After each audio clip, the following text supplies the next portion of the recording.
হচ্ছে কিন্তু আমাদের রাঁচির বলতে বলতে রাস্তায় কত বাদর ঘুরে বেড়াচ্ছে। অনেকদিন পর আমরা খুব ভালো খাবার কমপ্লিট করে কিন্তু আমরা এখন চলে এসেছি বেতলা ন্যাশনাল পার্কে। এটা হচ্ছে বেতলা ন্যাশনাল পার্কের একদম ফ্রন্ট গেট।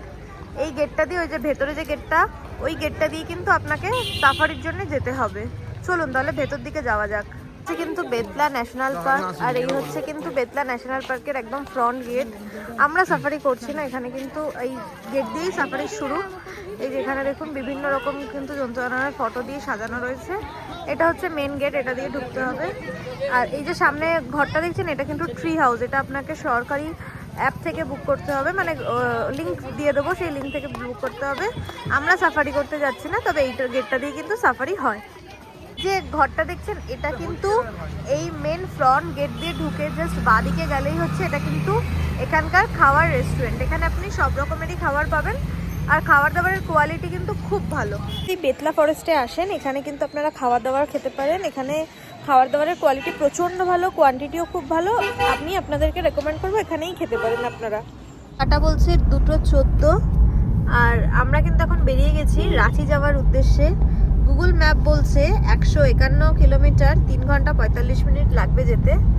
আর আমরা এখন যাচ্ছি হচ্ছে সেই রাস্তা, যে রাস্তা দিয়ে কাল আমরা এসেছি, সেই রাস্তা ধরেই কিন্তু আমরা এখন রাঁচিতে যাচ্ছি। তাহলে চলুন দেখা হচ্ছে রাস্তায়। যে রাস্তাটা দিয়ে যাচ্ছি সেটা কিন্তু এই এলিফ্যান্ট জোনের মধ্যে পড়ছে। দেখুন ডান দিকে কিন্তু লেখা রয়েছে এলিফ্যান্ট জোন।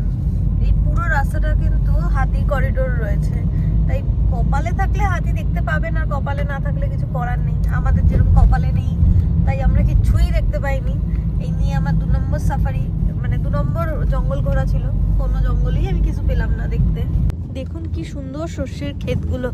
শীতকালে কিন্তু এগুলো সব থেকে বেশি সুন্দর করে, অপূর্ব লাগছে। চারিদিকে সর্ষের ক্ষেত হয়ে রয়েছে, চারিদিকটাই কিন্তু একেবারে সর্ষের ক্ষেতে ভর্তি। সুন্দর একটা নদীর দিয়ে যাচ্ছি, কি সুন্দর। এই নদীটাই কি আমাদের ওখানে আমরা দেখতে পাচ্ছিলাম? কে জানে, জানি না, সেটা আইডিয়া নেই। হয়তো এটাই দেখতে পাচ্ছিলাম। না না, কোথায় নামবো, পাগল নাকি? এবার যে রাস্তা ধরে আমরা রাঁচির দিকে যাচ্ছি, সেই রাস্তাটা দেখুন কি সুন্দর রাস্তা। আমরা অবশ্যই রাস্তায় ধরে দুজনে মিলে প্রচুর ছবিও তুলে ফেলেছি গাড়ি দাঁড় করিয়ে, কারণ এইসব রাস্তার ছবি না আছে আমাদের কাছে প্রচুর, কিন্তু তাও এইসব রাস্তার ছবি ছাড়া যায় না। এই পুরো রাস্তাটাই কিন্তু প্রচুর হনুমান রয়েছে। এখন আমি রয়েছি হচ্ছে আপনাদের রাঁচির যাচ্ছি সেই রাস্তায়, প্রচুর হনুমান। এই জায়গাটা কিন্তু শুধুই হনুমানদের। আর দেখুন পুরো জঙ্গলের মধ্যে দিয়ে যাচ্ছি। পুরো গুগল ম্যাপ কিন্তু 2 সাইডে এরকম সবুজ হয়ে রয়েছে, কি সুন্দর লাগছে। বলতে বলতে রাস্তায় কত বাদর ঘুরে বেড়াচ্ছে দেখুন।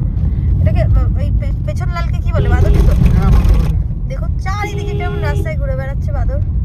ওই দেখুন, ওই দেখুন কি করছে। হ্যাঁ, কি ভালো লাগছে দেখুন।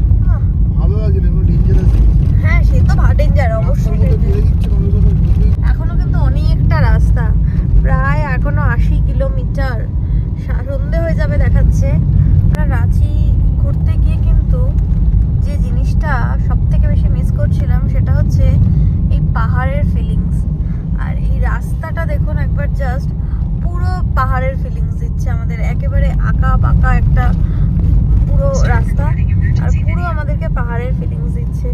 আপনি এখানে, হ্যাঁ হালকা পাহাড়ি তো অবশ্যই আছে। এই রাস্তাটা দেখলে আপনি হয়তো বুঝতে পারবেন। দেখুন হালকা বেশ পাহাড়ের মতোই।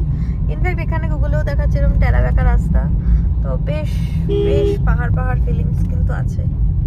কাটায় বাজে সন্ধ্যে 7:42, আর আমরা হচ্ছে এই হোটেলের পার্কিং লটে সবে ঢুকলাম। চলুন এবার ভেতর যাওয়া যাক। আমরা আমাদের রাঁচির হোটেলে কিন্তু পৌঁছে গেছি। চলুন আপনাদেরকে একটা রুমটা ঘুরে দেখাই। হচ্ছে কিন্তু রাঁচির hotel B&B hotel, Treebo B&B hotel. এই হচ্ছে কিন্তু পুরো হোটেলটা। ওই যে ফার্স্ট ফ্লোরটা দেখতে পাচ্ছেন, এই সেকেন্ড ফ্লোরটা দেখতে পাচ্ছেন, ওইটাতেই কিন্তু ওই রুমটাই আমরা ছিলাম। এই হচ্ছে হোটেলের এন্ট্রেন্স, আর এই হচ্ছে কিন্তু হোটেলের নিজস্ব পার্কিং রয়েছে। আপনি গাড়ি নিয়ে আসুন, বাইক নিয়ে আসুন, যাই আনুন, নিজে পার্কিং করতে পারবেন, কোনো অসুবিধা হবে না।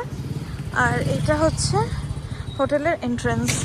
এই যে B&B হোটেল লেখা আছে, এটা হোটেলের এন্ট্রেন্স। আর এটা হচ্ছে কিন্তু পুরো রাঁচির হোটেলটা। হচ্ছে কিন্তু আমাদের রাঁচির রুম। ঢুকতেই একটা চেয়ার, সোফা, টি টেবিল, টিভি, এসি সব কিছুই দেওয়া রয়েছে। এটা হচ্ছে একটা কিং সাইজের বেড, যেখানে কম্বল, একটা বেড টেবিল দেওয়া রয়েছে। আর সব থেকে ভালো হচ্ছে এই যে পর্দা দেওয়া দেখছেন, এটা পুরোটাই কিন্তু কাঁচ, পুরোটাই কাঁচের। আর এখানে হচ্ছে আপনি লাগেজ রাখতে পারবেন, তার জন্য হ্যাঙ্গার রয়েছে, লাগেজ রাখার জন্য টেবিল রয়েছে। এটা হচ্ছে আপনার আয়না, যেটাতে আপনি সাজগোজ করতে পারবেন। এটা ওয়াশরুমটাও কিন্তু বেশ পরিষ্কার, বেসিন রয়েছে, হ্যান্ড ওয়াশ রয়েছে, আয়না রয়েছে, ওয়েস্টার্ন কোমোড রয়েছে। আর এই পর্দাটা সরালেই কিন্তু আপনি শাওয়ার দেখতে পাবেন চান করার জন্য। বাথরুমটা কিন্তু বেশ পরিষ্কার, একেবারে পরিচ্ছন্ন। আর রুমটা নিয়ে তো কোনো কথাই হবে না, এই কাঁচগুলো সরালেই হচ্ছে পুরো রাস্তা। একটা সরিয়ে দেখাও একটু, একটা যে কোনো সরাও, একটুখানি সরাও জাস্ট। এই যে রুম সরালেই কিন্তু কাঁচে দেখতে পাবেন। দারুণ সুন্দর রুম, দারুণ সুন্দর, অসাধারণ কিন্তু রুম। আর এই যে এখানে দেওয়া রয়েছে হচ্ছে কফি করার জন্য কেটেল, কফির সব জিনিসপত্র সবকিছু কিন্তু দেওয়া রয়েছে। হচ্ছে কিন্তু আমাদের রাঁচির হোটেল, এই হোটেলে আমাদের 2 দিন থাকার প্ল্যান আছে। আর এই হোটেলের ভাড়া কিন্তু আমাদের পড়েছে 1500 টাকা পার নাইট দুজনের। আমরা এখন আছি হচ্ছে রাঁচির হোটেলে। আর আমরা বেশ কিছুদিন ধরে খুব ভালো খাবার দাবার একদম খেতে পারিনি, যেটা ন্যাচারালি ঘুরতে গেলে হয়, আমরা খেতে পারি না। তো আজকে রাঁচির হোটেলে আছি, আর অনেক দিন পর আমরা খুব ভালো খাবার খাচ্ছি। তবে আমরা যে হোটেলটা আছি, যে হোটেলটা আপনাদের দেখালাম আমি কিছুক্ষণ আগে, সেই হোটেলটা কিন্তু পুরো পিওর ভেজ খাবার দাবার পাবেন। আপনার যদি ননভেজ খেতে হয় সেই ক্ষেত্রে কিন্তু আপনাকে বাইরে থেকে সুইগি বা জোম্যাটো করে আপনি হোটেলে আনিয়ে নিতে পারবেন, সেক্ষেত্রে ওনাদের কোনো বাধা নেই। তো আমরা যেহেতু ননভেজ খেতে মন চেয়েছে, তাই আমরা বাইরে থেকে সুইগি করিয়ে করিমসের বিরিয়ানি, মাটন বিরিয়ানি এনেছি।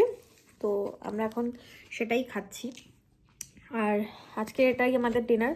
তো চলুন তাহলে খাওয়া দাওয়া করা যাক আর একটু এনজয় করা যাক, কারণ আমরা অনেক দিন পর ভালো খাচ্ছি। ব্লগটাও শেষ করলাম, টাটা।